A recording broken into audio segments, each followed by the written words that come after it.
Inside Story Uganda, real source of political updates.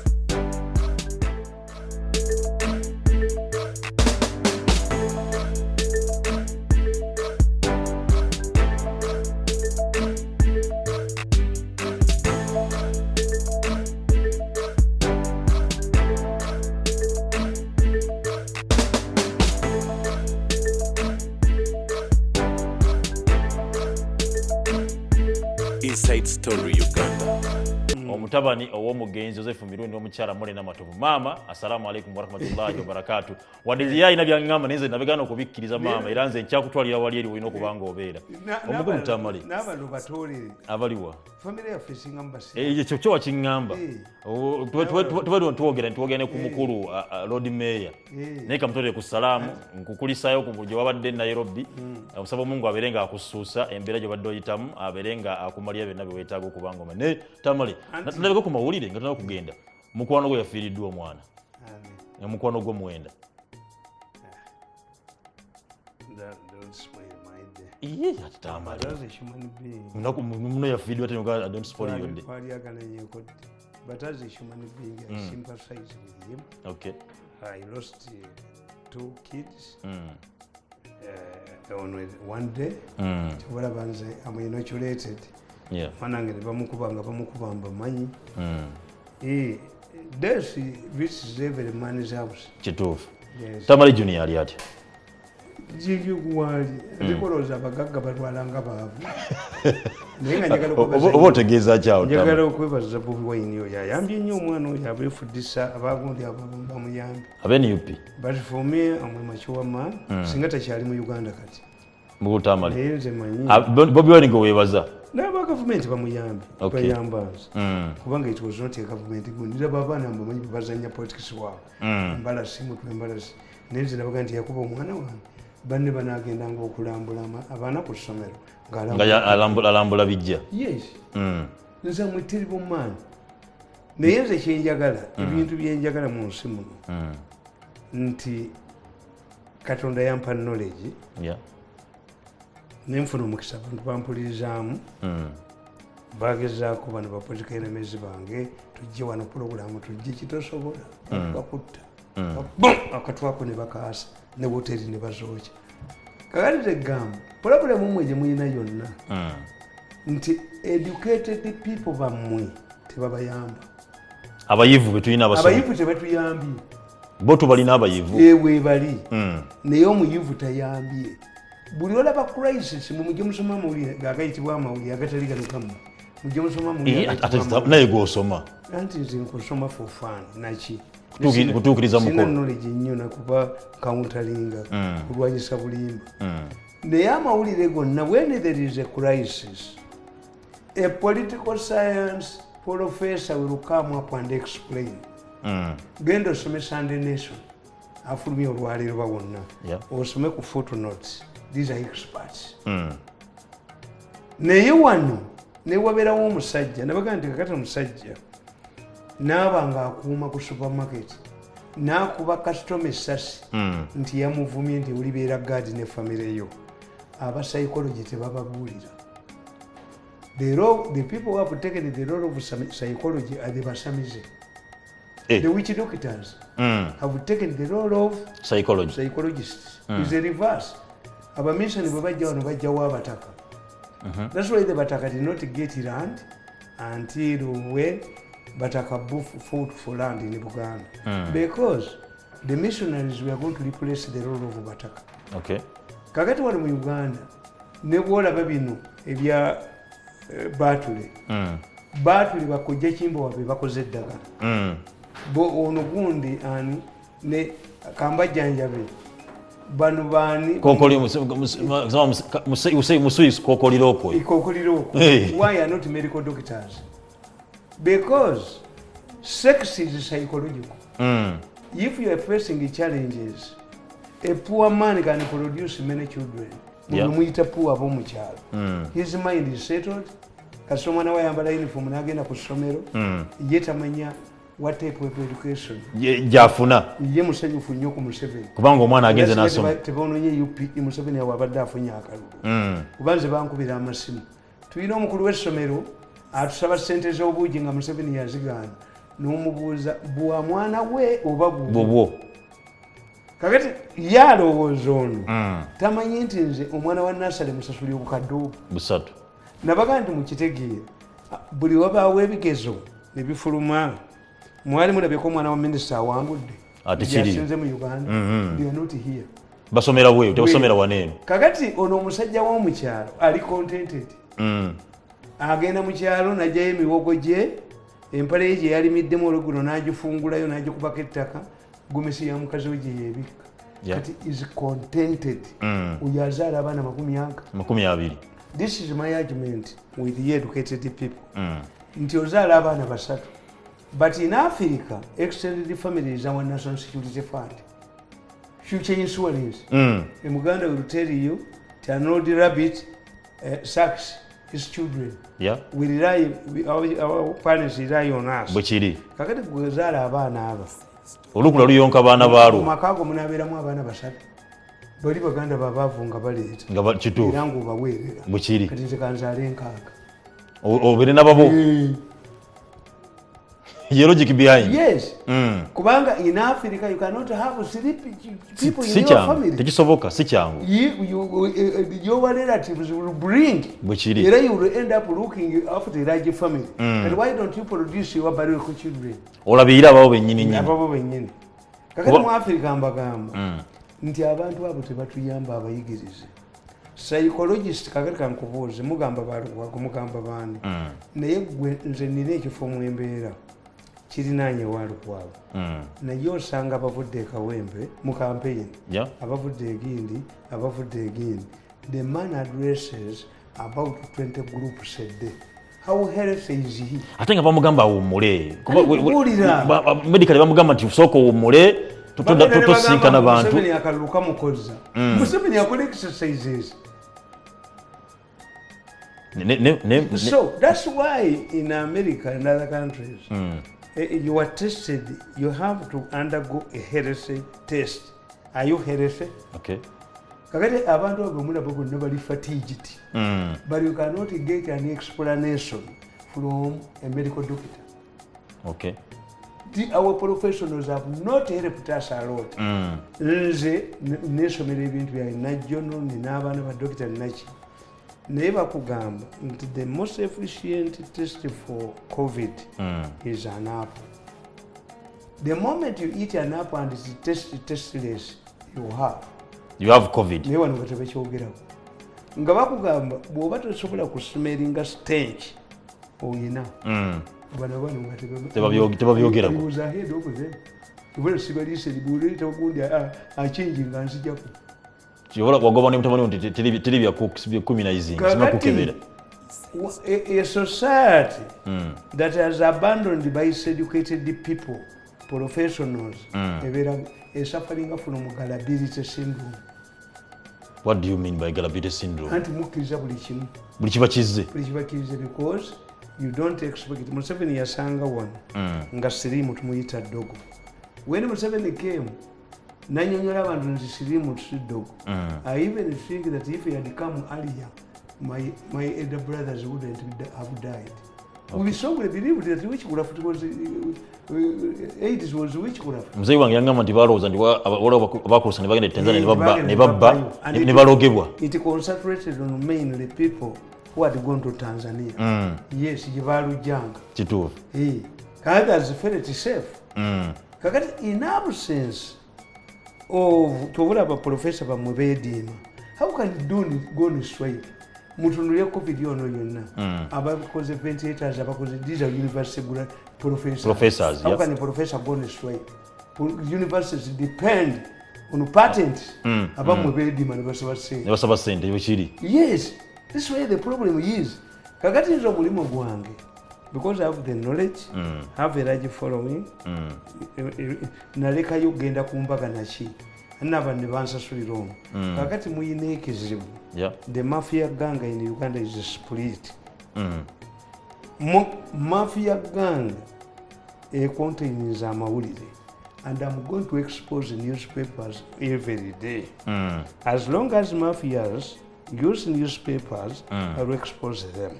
Okay. Look what this is story. Do you see this story? Winning MPs hide to dodge petitions. Tebali kuguna labye Kadaga nga musalamu Let me tell you, the target is Kadaga, but this is a stupidity. Why? Nobody can fail to give someone to speak. Nalabe Kadaga yabadde musalamu sumba yabadde mu kooti n'asaba bamwongereyo n'akadde okuba nti agamba nti speaker amubuzeeko. Stupidity is an idiot. It's being used by mafias. Mafia tebamanyi kubala. Balowooza mbwe person with a petition cannot be a speaker. Nebagula abo basika psychopaths. Kakati ate mulote kiri. Kyekirima bega nti omuntu alina petition. Ne bwe tuba tulonze omuntu ayina petition ne bamugjayo. Do you need to summon people abroad to come and consult parliament balonde speaker omulala? No. What do you lose? If these footballers are brought abroad, Kati Musumba is an idiot, a sycophant who is being used, and the mafias hide themselves, which means nobody can fail to summon a speaker. It is not true. A speaker can be summoned anytime. Yes, this is rubbish. It should not be accessed by the ordinary people. It's rubbish, it's propaganda. All of the other things are just diverted. The interest is Kadaga. Because you don't know, the mafias want to capture parliament. Okay. Banabali mu organize. Kadaga has a document. They have a case going on in Serena. What they want to do is to capture parliament. The parliament will make bit is hako. Let me tell you, the moment you remove Kadaga, you are going to get more sanctions. Mr. Tamale, you will run with this. American Marine is moving on Kampala. America cannot accept a gang of mafias to capture power in this country. Mari nyanyo tuogere ku nsonga ya nsonga ya UPE. Nimba njagala nyo kasoke Mr. Ngalo kuvaawo. Lwaki ngalo kuvaawo? Yes. Lwaki ba mafia babo yogera ko bagala nyo parliament nyo kontinga. Era bakibaganyo bajjewo Kadaga aveewo. Si parliament yokka. Kati yo tayebo. Tayebwa mukubo obutambi obunagwa ku ttaka. Tayi wajira bya parliament ate. Ugambye group yaabwe. Group yaba mafia bana abato. Era mukozi bajja mulumba nnyo. Kubanga bajja mu Mukozi kanirugaba. Bajja kulumba nnyo mukozi. This is a succession battle. They are trying to capture all the institutions balime kwogerwako. Ava ku red yen. Ava kuti mukidanga mukalenzi gwo kidangamu ne baladu kitawuna nakuziika nguli mulamu. Njagala ndabe mafia demu kwata kupola kulamuza. Akalenzi nakonka baladu. Njaka baladu bwe katanveeko. Kitagwa kakazi. Lwaki parliament wachi bajagala? Anti nkugambye tebagala oyo bakati yali alise bilioni bina. They have a problem. This case is very expensive. They are using Serena. 32 people have been arraigned before the International Criminal Court. 60 of your surgeons have been indicted for killing people in hospitals. 100 people have investigated. Katiba lawyer bano bakola deal in the International Criminal Court. Amanya gaabwe gasirikirwe at the moment. Ne babasaba millions of dollars. Asatu. Baba wako milioni 18. Milioni 12 size ntwe pusi yeyogedde n'omusajja w'omaani obusente Museveni kyesseemu awe. Kakati bakati balite bagala kuba mu government institutions, mu ministries. This is what I'm telling you. Nankabirwa akuba nnyo Kadaga. Naye nankabirwa mujjukire yayina balanganga ekirango nti bawandiika abaana bagenda ebweru okulina ne bwa minisita Nankabirwa. This was panicking. This case involves people with our 2,000 guns were taken and their organs extracted. It's a possibility. Okay. A corpse that was buried in Chiboga stinks in Parliament in Kampala. Why don't you stay there with your the cemetery, the political cemetery where the people of Chiboga put you? There is no way you can fail to summon a speaker. Na ekyo nange nchewo. Speaker is no. Mr. Tamale. Bwemba nsereko bagambanga. Nti naye abuze. Muganda wa Bobi Wine. Ali fronted by government people. Mafia. True. Yes. Owa NUP. Ali mafia gange y'obulenzi bwe. Mzee Tamale vao nawe. Owa NUP. Nsereko bagamba nti agenda kubeera deputy. Owa speaker bwekiri naye akyagala. It is young. You were stupid monitor people.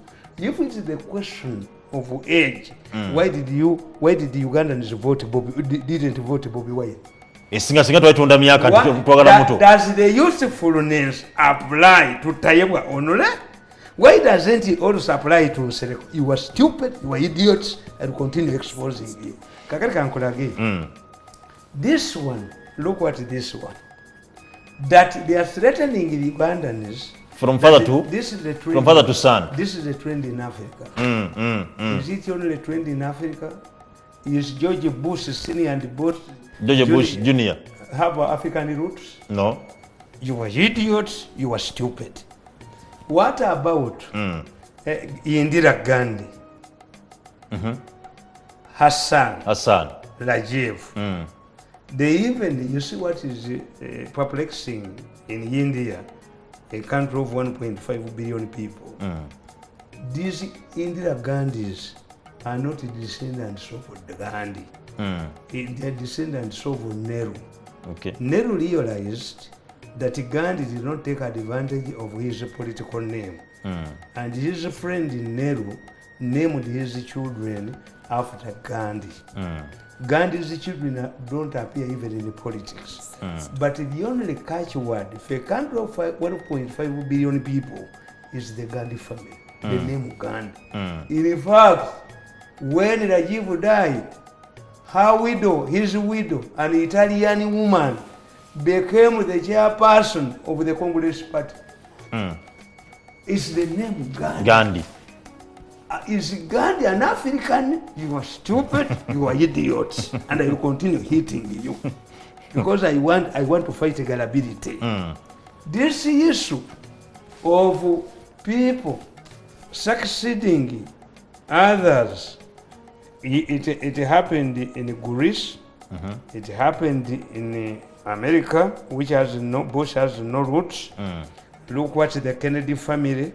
At one time, the Kennedy family held their constituents for 45 years until recent, when they were defeated by Republicans. 45 years. 45 years.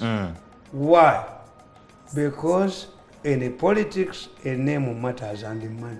Okay. What about the Bhuttos in Pakistan? You are stupid, you are idiots. What about the inciting Ugandans, scaring the people? Because the mafias have taken over this newspaper. Yeah. Yes. What about Babuto? Buzibu ki obuliwo okusinga omuntu? And to scare. Let me tell you.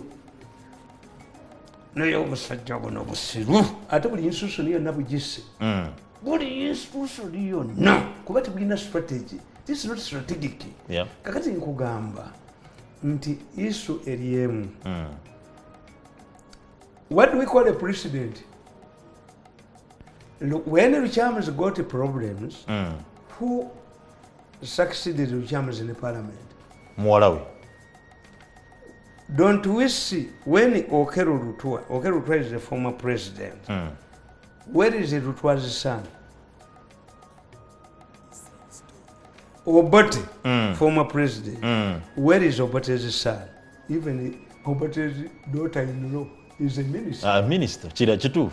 Yes. Why do you believe? I mean this son, tumulaba ali muyiso. Yes. And in parliament, I mean Ainamu, yeah. How many? Even me, I'd like, that's why I was disappointed. In fact, I wrote in 2006, I wrote a book, Who Keeps Museveni in Power? And I said, I was disappointed when my elder son, John Tamale Mirundi, went to study law. I was convinced to prevail over by Lukwago. Okay. Yeja nangamba. nti mutani waffe azze wange ng'akaaba omuganya okusoma amateeka ne mugana no me I don't want my son to be a lawyer because experience shows that lawyers, not many lawyers make a good money but they are never good politicians except the talented ones ngabo bakadaga bakuteza bambabaza nenedda Mr. Tamale mukulembeze mubi anti nkubuulira lawyer tugende wa Seggona tugende wa Katuntu anti kakati Seggona akyuka bukyuse kazungu pendulum bwajje wambabazi n'abeerayo bwajja wanaabeerayo beni kiwanuka myezi mukaaga gavumenti yamulema gundi ebinaayesa kyusi gavumenti yamulema. These are celebrated lawyers. Okay. So my opinion was different. Nali sagala mutani wange asome naye nange njagala nnyo omwana owange we jump on the shoulders of others as long as you have not imposed him. Yes. Who would like his son to be a failure? Ateri buli omu ayagala omwana abeere nga alina waali bwe kiri. Kati why do you scare the country about Mbabazi? In fact, let me tell you, when you study military ne bosoma mu America, families ez'abasirikale ziba z'abasirikale. True. Yes. Nti Muzee Kaguta yali musirikale. Museveni ava mu 7th Brigade lyerinnya lye Museveni.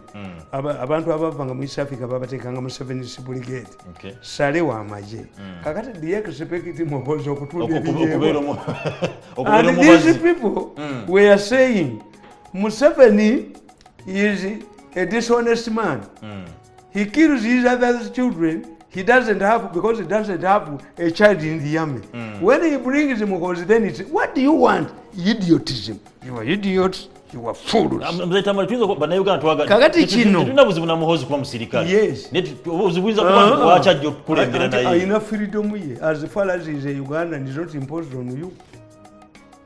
Yesimbo ayite mu kalulu abantu bamulonde kati ono mutabani wa Kajiji nga Kajiji tali ankako butongole ya dobo omuluka. Why is he dying to become president? Nakuba buli muntu yenna najoga ensi yonna nakuba programu zange nazimalawo nakuba abaana bange nakolaki take me to court nkukube bense kutegerera eddala yazawana na programu natawanyeno fenna twagala abaana baffe bakoleki babire bulungi buli omu kyafiirira ayagala kola mwana we ngaali bulungi. Yes. Even you see these Catholic priests who don't produce children but they make sure era kali nali nsubuga yalina omwana wa muganda we nsubuga afunayo omwana naye wakigwala bantu omwana webale nnyo yabaagala baba n'emingi but don't think singa kati mutabani wa Museveni yakuba bidongo singa muyomba kakati kino is to scare people. Every country has its constitution. There was a case in one of the West African countries where the president died and the speaker had to step in because you read your constitution. Chebakola basirika ne batayogera nti president yafudde. What they did ne balangiranga speaker bamugalidde ebweru. What did they do? Ekomogo yabagamba muddeyo ku level. Okay. Era onaakuume power emyezi gye bamugambira follow your constitution. But this was a sudden death where a country needed immediate reaction and control. Chad is at war. Omanyi bano baagenda ne baleeta bakanyamba. Kanyamba is an admirer of American system. This is why constitution yammwe, I know the American Constitution was amended 10 times in 10 years. Yeah. But this way they were improving on human rights. Eyamwe yakakyusibwa emeka. Kubanga mwe temuli ku constitutionalism. An African is flexible. Omusawo Omuganda ganti oba embuzi ekubuze leete eddiba. Eddiba likola ki? Oba embuzi ekubuze leete ekibumba kyayo. Kakati mwe ebyammwe olw'okuba ebyammwe biri flexible. This is why you fear. There is no way Museveni can impose his son on you. But if this young man can ride on Museveni's shoulders nga delivering what is wrong. Tekina mutawaana. Nze mutabani wange tazze n'abeera ku gundi ku TV. Abazaze. Others are doctors, other lawyers, other agriculturists, ewange tusoma mmene. N'omulogo mulina. n'omutemu guyinza okugula njala tuve ku nsonga y'amawulire ago. mawulire togavaako. amawulire gano njagala ngasomesa abantu. This is to scare people. Okay. And you get many stories about this nature because the mafia is split. Kakati sooka olabe okola nja kukuba monitor nja kugikuba nkagiteera nja kumpuliramu tadde muno lwemmanga nja kugikuba njibalegemu kuba kakati the enemy. Look what this man is a doctor at Case Clinic. Case Clinic has featured prominently. I failed to fulfill patients dying wish. I know I did media law. I know libel and defamation. I'm an expert on this. Okay. That's why nobody has dared me to take me to court. All of those who have tried to take me, that's why I record myself. Because the law requires that you keep your recordings for 6 months. Okay. The law is defunction, but it operates. When the government recently they invoked the same law for media council. Yeah. Why do you bring this man? Case Clinic is dodged with bad publicity. Kakati eno newspaper nganako nkajjamu nganako nkayuza. Yes, kubanga mayiro mbagambye the enemy is now going into the media for gullibility, and they know that the problem of NRM is that the president does not have people. Museveni the way he does things. Doctor ensonga yebadde kuki? Baleeso. Aliko Case Clinic. How many times have you written about Case Clinic? And he's saying, what is so professional. Okay. He regrets why. Okongola. And in fact, you don't know how to handle issues. You don't know how to handle issues. Because a serious man like me, an expert on media, I just analyze. Why at this time? Yeah. The other day it was Tayebwa on Saturday, 3 pages. Tayebwa. You are killing this newspaper. I think Aga Khan sold his shares. This is not the monitor they were full as started. By the monitor, the president of complaining. This is not the monitor. The other day, Bafuse Buked, Yawadiki Yubusil, about New Vision, about defending. That's why Kabusega is in big trouble. No gamba Mumawuli. No gamba. Tisempija as a Minister of Agriculture. Yagenda kufamu. Naje intezama wako. Nazisalia benani. Intezama wako ziwoma. Is he stupid? Nenga lagu bamukutte tosobola kwogera. I will hit at you. I'm an expert on media. Buli kyabusiru kyonna ekijjayo nkikube. Kubanga kati ye front gye mukutte. And they know nti President Museveni si mwangu okukolera ku media. Museveni does not believe in propaganda. Kirabika mu nsiko tekyaba tubayina success after success. Kati President ebintu bya reaction bino okubyanukula ennyo okujjako ng'afunye omuntu ali active ennyo risk taker kubanga balwana nabo bantu be ba mu State House. Kakati bwe babafutudde mu State House emisinde egyo nga temwayo basebuwandagala bakugana katona abuttireyo ne budduka kati bundaba buli mu meeting. So you see, media eri very terrible. Media okutema abantu e Rwanda was one radio. Yeah, true. Which incited people. In Zimbabwe, Mugabe appointed this man, the other one, the old man, Bamwitangane, Gunde. So yamulonda kuba minister. Ba omanyi betema munga bagenda mu kulonda. Zanu PF, Sabu PF.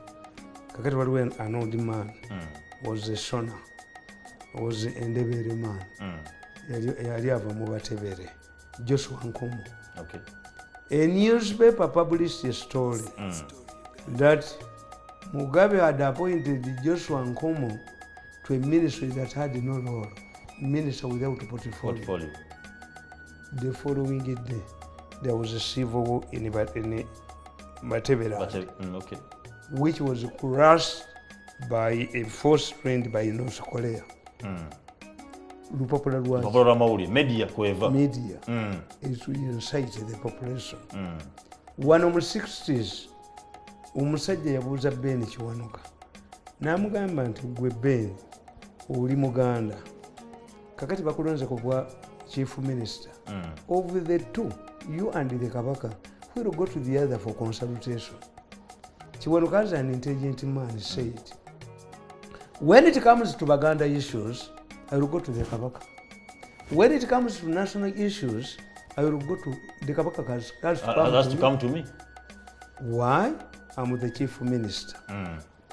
Olupapula olwaliwo Uganda eyogera lwali lw'abakristaayo ne lukuba nti gundi Ben ayise Muteesa nti bamumalire ebizibu bye.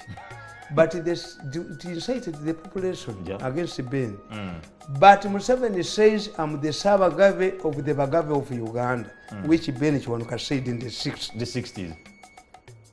Nze Sabagabe wa Bagabe. Why doesn't he call? Echadiro chimanyi. You take me to court over defamation. Let me teach you about defamation. Look what the 3 important cases in Uganda's history. Obote repeated the same words in Gulu, in northern Uganda. That you people don't vote Kiwanuka because Kiwanuka does not respect his Kabaka. Even summoned him for interview. And what the people don't know, there was almost a civil war in Irango because the DP was dominant in Irango where Obote came from. Obote came through a by-election to the Regeko. And he did not hide his hatred to Baganda. You can go and crush this Baganda if I get a chance. Era going to Cecily but then in the 60s, there was almost a civil war in Irango.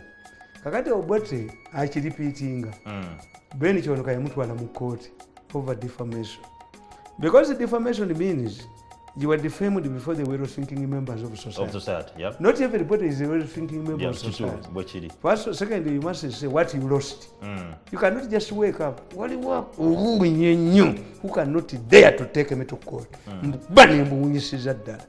Tebusobola bukozesa hand messages. Defamation means you are credible. You lose something. Oliko obusajja bukulu. Kagati omulamuzi chief justice at that time was called Wudo Udoma. Wudo Udoma yabuuza Kiwanuka, bring me 10 people under the category of well-thinking members of society who can testify here that they don't know that the chief minister of Uganda is more important than the Kabaka. Bamubula.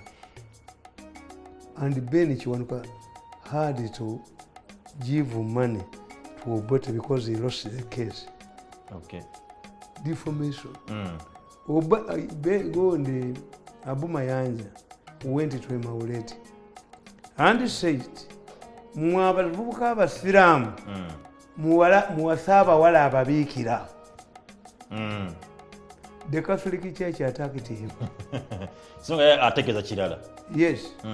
Abu Mayanja went to court and sued him and the Catholic Church. Bikira means a virgin.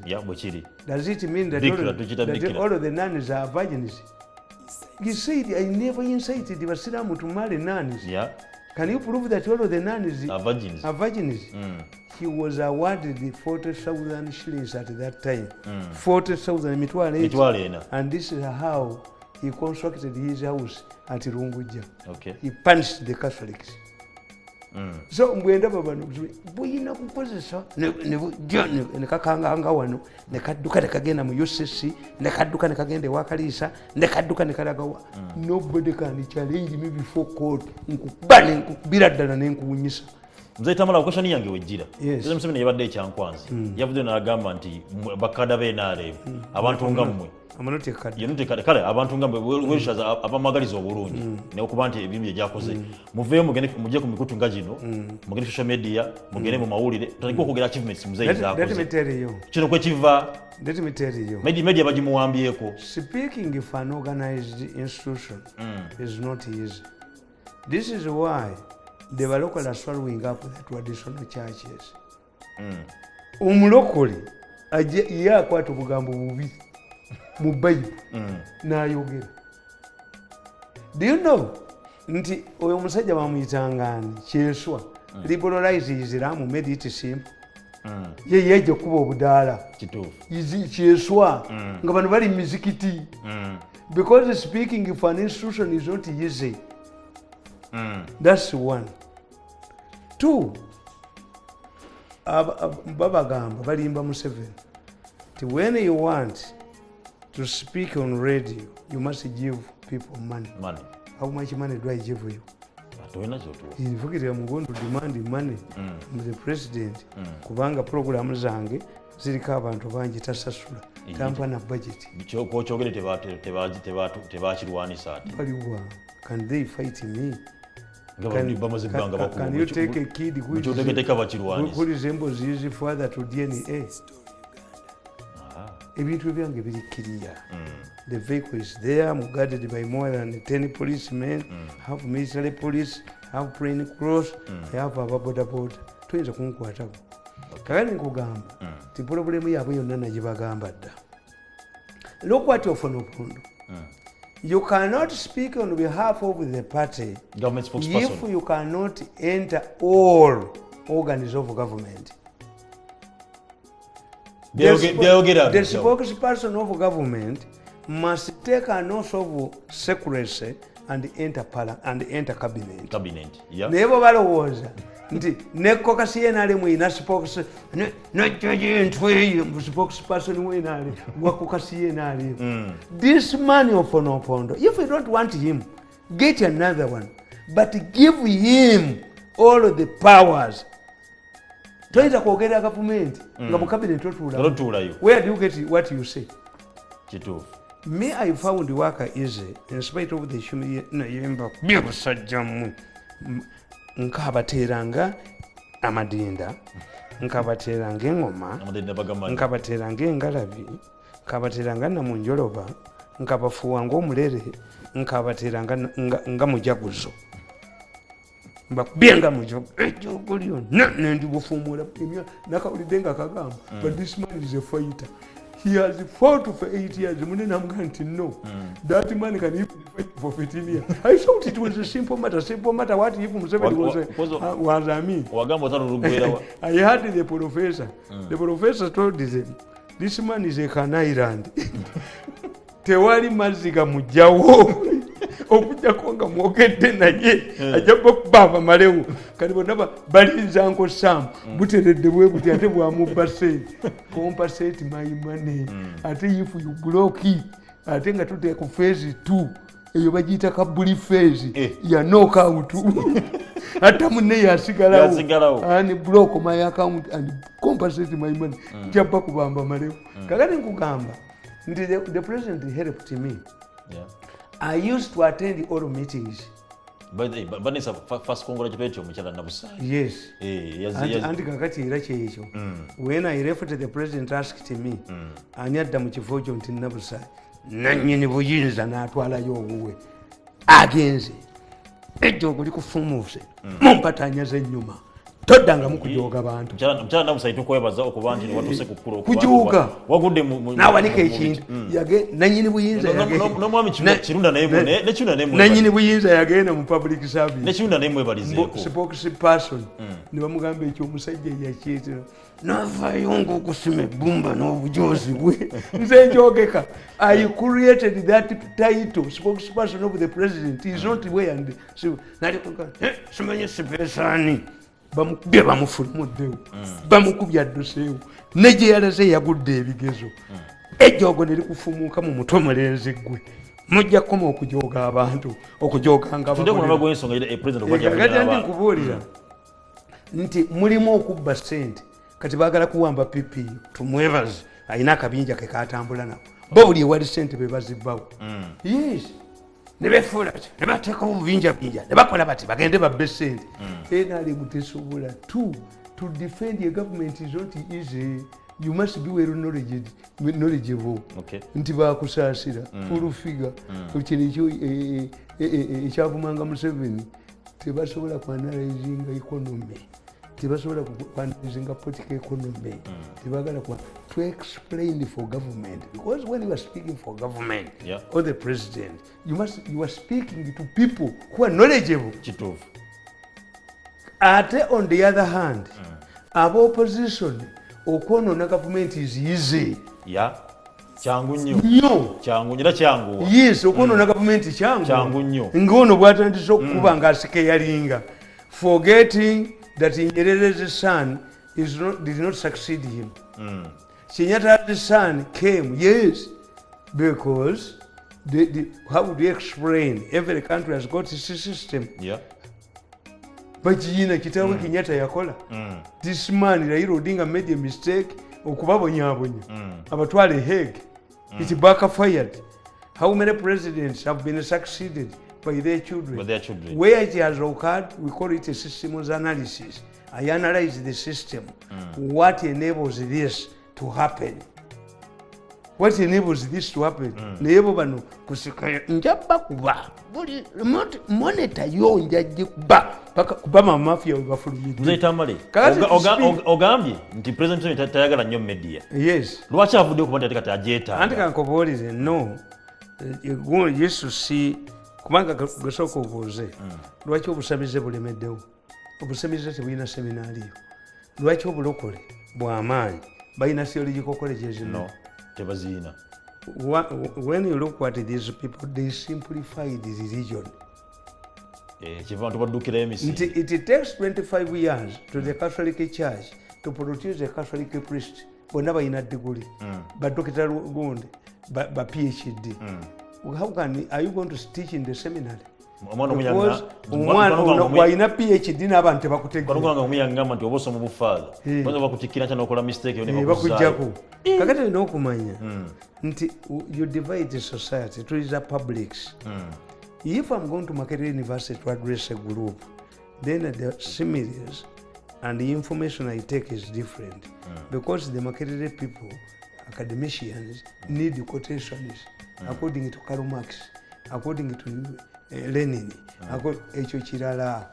Kakati ate bw'ogenda mu village, if you mass communicator, choose the similes that relate to them. To the village, yeah. When I go to bwengenda mu bantu abo abali ordinary, bayinza okunga nti wayi tulesa abenali mu batutabudde nti besimbyewo bana ti kakati ffe tukole ki do you know that you elect every day? Omanyi nti abantu bakola choices every day. If you want ffe tubiyita binyoobwa bw'oba oyagala okusekula ebinyeebwa you get a motor. You cannot use a saucepan. When it comes to boiling, you cannot use a motor. Can a motor bribe you? Kakati the question is, people don't know the roles of MPs. Like these journalists who don't know that you cannot fail to summon a speaker. Because the speaker is known. Yes, the speaker has an office.